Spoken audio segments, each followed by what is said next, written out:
Bienvenidos al canal. Hoy comentaremos sobre la conferencia de Rebecca Anilovich llamada La diversidad suma. Bienvenida o bienvenido a esta exploración. Hoy nos metemos de lleno en un tema fundamental para la educación actual, ¿no? Cómo diversificar la enseñanza para que de verdad incluya a todos y todas. Exacto. Es un desafío central hoy en día. Dejamos atrás esa idea, ¿no? De la escuela vieja, la homogénea. Sí, la que veía al alumno diferente como, casi como un problema. Totalmente. Hoy la meta es otra. Buscamos equidad, justicia educativa. Y eso, exige repensar cómo hacemos las cosas. Un cambio de mirada, sin duda. Para esta charla nos basamos en textos sobre pedagogía, diversidad, y también en reflexiones de expertas como Rebecca Anilovich, que aparecen en nuestras fuentes. Y nuestra misión hoy es, desempacar qué significa realmente diversificar en el aula. Porque va mucho más allá de solo, variar las actividades, ¿cierto? Muchísimo más allá. Las estrategias, la evaluación, los grupos, hasta los espacios físicos, pueden transformarse. La idea es crear múltiples caminos para aprender. Totalmente. La pregunta clave ya no es si la diversidad suma. Eso, creo que ya lo sabemos. Ajá. La cuestión es cómo hacer que sume intencionalmente. Claro. No pasa por arte de magia, ¿eh? Requiere acciones concretas, una mirada pedagógica renovada, pasar de la oferta única a múltiples puertas de entrada. Empecemos entonces por el contexto. Parece que tiene como un doble rol, ¿no? Sí, exactamente. Por un lado, es una realidad que genera diversidad.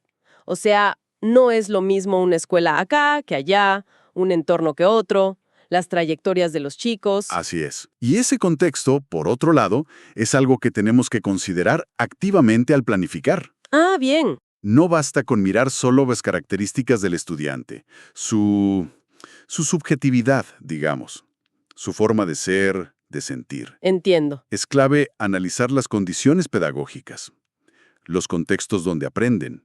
La diversidad del aula depende tanto de los alumnos como del entorno. Claro. Y esas diferencias de contexto crean brechas importantes en las posibilidades de aprender. Entendido. O sea, incluir a todos implica mirar sus intereses, cómo aprenden, sus historias y también sus contextos. Sus condiciones. Exactamente. Y al planificar entonces, ¿qué cosas concretas podemos diversificar? Porque suena como mucho. Es un desafío, sí, pero podemos identificar ejes claros. Podemos diversificar los contextos de aprendizaje que creamos, nuestra mirada sobre los sujetos, reconociendo esas subjetividades, sus intereses, historias, los contenidos, cómo los elegimos, cómo los presentamos, las estrategias de enseñanza y los recursos, por supuesto, los criterios para armar los grupos, los agrupamientos, la evaluación, que es un punto clave, y también los tiempos, asumir que no todos aprenden al mismo ritmo. Es un enfoque integral, se entiende, no es tocar una sola cosa. Sí, un enfoque sistémico. Vayamos por partes. ¿Cómo diversificar los contenidos? A veces parece que ya hay que cubrir programas larguísimos. Esas sábanas. Sí, esa es una tensión real. Pero ahí aplica mucho el menos es más. Menos es más. Sí. Priorizar la profundidad sobre la extensión. Evitar eso que llaman conocimiento frágil.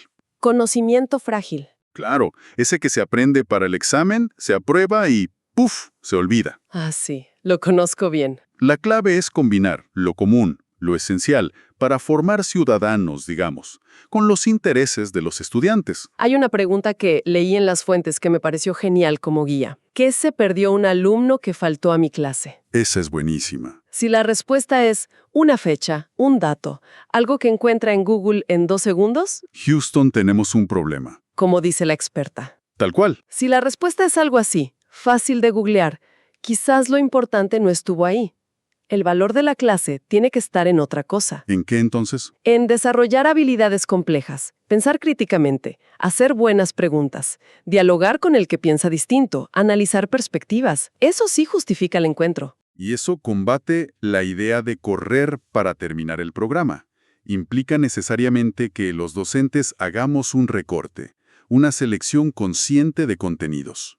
Entendido. Priorizar habilidades y lo esencial. Ahora, definimos ese qué, pero ¿cómo lo enseñamos de forma flexible? para que todos entren. ¿Qué estrategias y recursos usamos? Bueno, una estrategia simple pero potente. Ofrecer elección. Elección. Sí, elección genuina en las actividades. Cuando pueden elegir, por ejemplo, cómo hacer una tarea, qué producto final hacer, eso fomenta la autonomía. Y la motivación, claro. Y también la metacognición. La metacognición, o sea, que piensen sobre cómo aprenden ellos mismos. Exacto. ¿Qué les cuesta más? ¿Qué les funciona mejor? Como el ejemplo de los cuentos de terror, ¿no? Que podían elegir entre dibujar, escribir otro final, hacer un diálogo. Ese mismo. El objetivo es el mismo para todos. Entender el género. Pero el camino para llegar y mostrarlo varía. Simple, pero abre puertas, ¿no? Abre puertas, seguro. Pero, ojo, la clave no es solo dar a elegir. Ah, no. Hay que acompañar esa elección con reflexión. Preguntar, ¿por qué elegiste esto? ¿Qué te costó? ¿Qué aprendiste de vos trabajando así? Entiendo. Y estar atento como docente. Fundamental. Si un alumno siempre elige lo mismo, por ejemplo, siempre dibujar, bueno, hay que intervenir. No para prohibirle, ¿eh? ¿Sí, no? Para animarlo a probar otras cosas. Y sobre todo, para que tome conciencia de lo que implica elegir. Que gana, que deja de practicar. Es un ejercicio metacognitivo en sí mismo. Y junto a la elección, la variedad de recursos. Me gustó el ejemplo de la unidad de contaminación ambiental. Sí, el del trabajo final. Claro, que también era evaluación. Podían elegir presentarlo como video, como un PowerPoint animado o como fotos intervenidas. Exacto. Y acá lo fundamental es la actitud del docente, anticipatoria y proactiva. ¿Qué quiere decir eso? Que no esperas a que un alumno tenga problemas con la propuesta única para recién ahí pensar una alternativa. Ajá. La idea es ofrecer la variedad de estrategias, recursos, formatos, desde el principio. Como parte del diseño. Pensar antes. Pensar proactivamente. ¿Qué distintas puertas de entrada puedo abrir para que cada uno, con sus fortalezas y desafíos, encuentre su vía? Entiendo. Y esto se conecta con tener altas expectativas. Creer que todos pueden, si les damos los caminos adecuados. Esta idea de caminos diversos nos lleva directo a la evaluación, ¿no? Directamente. Porque si enseñamos diferente y aprenden por rutas distintas, ¿podemos evaluarlos a todos igual? Es totalmente inconsistente. Claro. Es como el ejemplo del pez, el mono y el elefante, ¿no? Pedirles a todos que trepen el mismo árbol para ver quién es más inteligente. Tal cual. Si la enseñanza se diversifica, la evaluación tiene que ir por el mismo camino. No tiene sentido un único modo oficial de demostrar lo aprendido. La típica prueba escrita, por ejemplo. Entonces, Ofrecer formatos alternativos, como los del ejemplo de contaminación, que elijan si muestran lo que entendieron con un video, una presentación, un ensayo fotográfico, un debate, lo que sea. suena bien, pero me imagino la pregunta. ¿Y la objetividad? ¿Cómo calificamos justamente si cada uno hace algo distinto? ¿No se vuelve muy subjetivo? Es la pregunta del millón, ¿no? Y es legítima. La clave está en tener criterios de evaluación claros, explícitos y comunes para todos. Ah, los criterios son los mismos. Exacto. Lo que cambia es el cómo lo demuestran, no el qué se espera que hayan aprendido. Entiendo. Si un criterio es, por ejemplo, relacionar causas y consecuencias del problema ambiental, eso se puede ver en un video, en un informe o en una presentación. Los indicadores tienen que ser aplicables a los distintos formatos. ¿Y la evaluación formativa? Fundamental. La que acompaña el proceso, la que da feedback constante. No solo la nota final. Clarísimo. Hablamos de contenidos, estrategias, evaluación. Pero se aprende también con otros. ¿Qué pasa con los grupos? ¿Cómo agrupar a los estudiantes? Porque muchas veces se juntan los amigos, los que piensan igual. Bueno, acá las fuentes proponen algo que puede sonar un poco disruptivo. A ver, Agrupar intencionalmente a los que piensan diferente. a los que piensan diferente. Sí, si uno de los fines es formar ciudadanos que sepan escuchar, debatir con respeto, construir desde la diferencia, ¿cómo van a aprender eso si siempre trabajan con los que ya están de acuerdo? Tiene lógica, pero ¿no genera más lío? Discusiones eternas, que no avancen. Puede generar tensión, sí, y requiere más mediación del docente, sobre todo al principio. Pero justamente ahí, en gestionar esa tensión de forma constructiva, está el aprendizaje, de contenido y de habilidades sociales. Aprender a discrepar productivamente, decías. Exacto. Y hay estrategias concretas. Se mencionan las redes de tutoría entre pares. Tutoría entre pares. ¿Incluso en primaria? Incluso en primaria. Es fascinante. Alumnos eligen un tema que les copa, lo investigan a fondo, y después son tutores de compañeros que eligen aprender ese tema con ellos. ¡Qué bueno! Rompe la lógica del docente como único que sabe. Totalmente. Potencia el aprendizaje colaborativo. Y además de eso, se pueden usar rutinas de pensamiento. Rutinas de pensamiento. Son como secuencias de pasos o preguntas simples para guiar la reflexión y hacer visible cómo piensan, y para fomentar el intercambio. Dame un ejemplo. Una podría ser: 1. Escribí tu opinión y por qué. 2. Lee la de un compañero y suma algo de él a la tuya. 3. Ahora, escribí un argumento en contra de tu opinión. 4. Lee el de otro y usa algo para fortalecer tu contraargumento. Son ejercicios estructurados que obligan a mirar desde distintos lados. Interesante. Recorrimos contenidos, estrategias, evaluación, grupos. Nos queda un elemento: el contexto físico. Los espacios. Eso también se diversifica. Parece lo más fijo, ¿no? También. Y es un área donde hay mucho diálogo ahora entre arquitectura y pedagogía. Ah, mira. Se está superando la idea del aula como una caja neutra. Se piensa a docentes y estudiantes como codiseñadores del espacio. Co-diseñadores. Sí, activos. No es solo aceptar los bancos en fila, mirando al frente. Implica mover muebles, crear zonas distintas, quizás usar biombos, alfombras. Exacto. Mover, generar otros modos de estar, incluso abrir el aula al exterior, como decías, con paredes de vidrio. Conectar adentro y afuera. Sí. Y lo crucial, este rediseño no es solo estético, ¿eh? No es para que quede más lindo. Entonces, Tiene que ser funcional, al servicio de la propuesta pedagógica diversificada. Cómo enseño, cómo evalúo, cómo agrupo. Eso tiene que informar cómo usamos el espacio. Un aula flexible, físicamente, apoya una pedagogía flexible. queda clarísimo que diversificar es un cambio profundo, sistémico. Y es innegable que pone mucha responsabilidad en el docente, ¿no? ¿Cuáles serían esas responsabilidades clave? Son varias, sí, pero podemos agruparlas. Primero, y la base de todo, una actitud proactiva y, sobre todo, altas expectativas. Altas expectativas. Fundamental. Creer de verdad profundamente que todos tus alumnos pueden aprender. Sin excepción.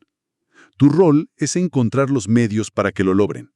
No seleccionar quién puede y quién no. Exacto. Y vigilar mucho los propios gestos, las palabras, incluso los silencios, para no transmitir ni sutilmente bajas expectativas.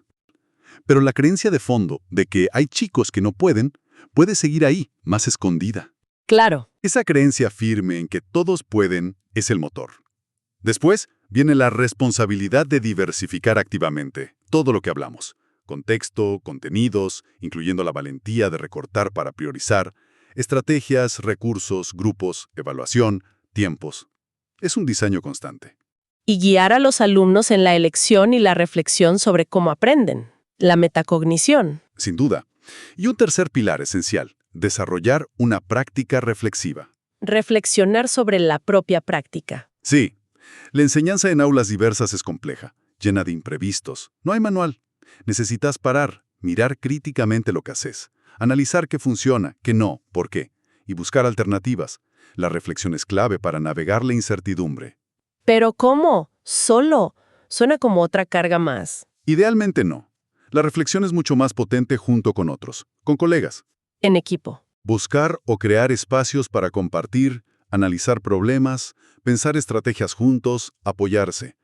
Sabemos que las condiciones a veces lo dificultan, el tiempo es poco.